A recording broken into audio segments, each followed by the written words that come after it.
ইরানে সরকারবিরোধী আন্দোলন অগ্নিগর্ভে রূপ নিয়েছে।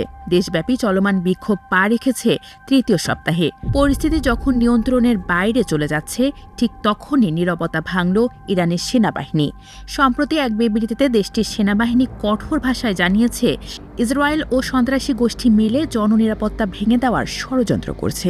তবে এর চেয়েও গুরুত্বপূর্ণ বিষয় হল, তারা ঘোষণা করেছে জাতীয় স্বার্থ ও কৌশলগত অবকাঠামো রক্ষায় তারা অন্যান্য সশস্ত্র বাহিনীর সঙ্গে একযোগে কাজ করবে। ফলে প্রশ্ন উঠছে, সেনাবাহিনী কি বিক্ষোভকারীদের মোকাবেলা করতে রাস্তায় নামছে? সেনাবাহিনী কিভাবে নিরাপত্তা নিশ্চিত করবে সে বিষয়ে বিবৃতিতে স্পষ্ট করে কিছু বলেনি।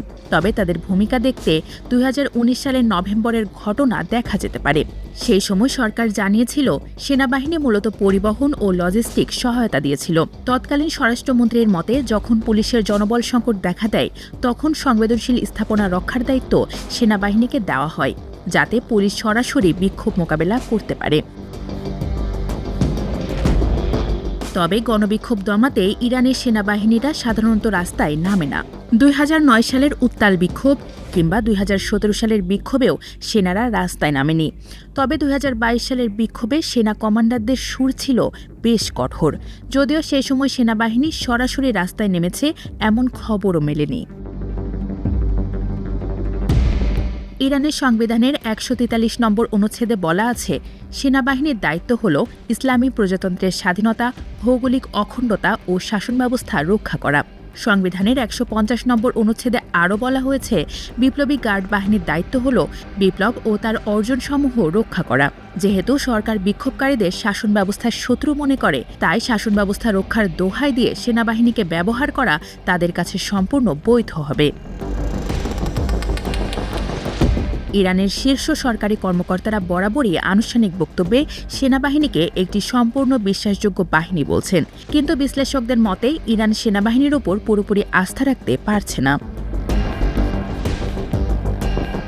কারণ বর্তমানে সেনাবাহিনীর বড় অংশই তরুণ, যাদের নিয়ে সরকারের মনে সন্দেহ থাকতে পারে।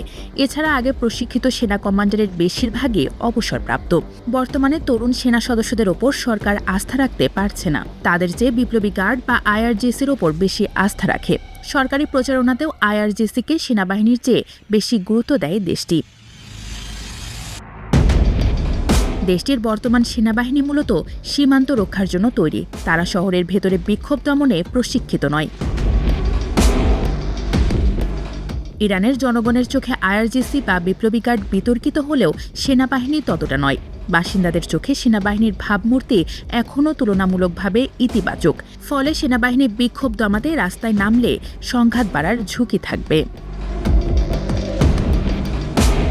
বিশ্লেষকেরা বলছেন, তীব্র জনবল সংকট তৈরি না হলে বা গুরুত্বপূর্ণ সরকারি স্থাপনার পতন হওয়ার মতো পরিস্থিতি না ঘটলে ইরান সরকার সেনাবাহিনীকে সরাসরি বিক্ষোভকারীদের মুখোমুখি দাঁড় করাতে আগ্রহী নয়।